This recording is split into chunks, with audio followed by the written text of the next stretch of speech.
Our fourth gateway in New York Rising centers on politics. It's anchored by a large image of the Seal of New York, a very early iteration.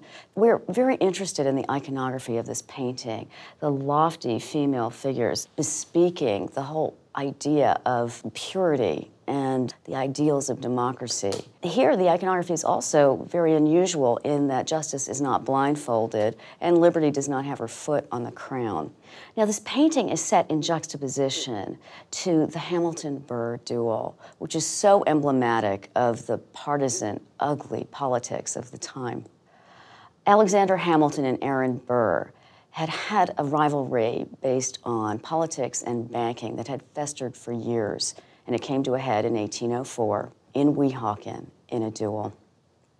Dueling was illegal in New York State, so the men went across the Hudson to Weehawken. This particular affair of honor ended when Burr mortally wounded Hamilton. Now, Hamilton is always seen as the good guy of this engagement, the immigrant boy made good, aide-de-camp to Washington, first Secretary of the Treasury, author of the Federalist Papers, quite an extraordinary man. Burr, on the other hand, is usually seen as the villain. However, we see that Burr, in fact, did have a good side, or an interesting side. He was an early feminist. He was a widower, devoted to his young daughter, Theodosia, and made sure that his daughter was educated.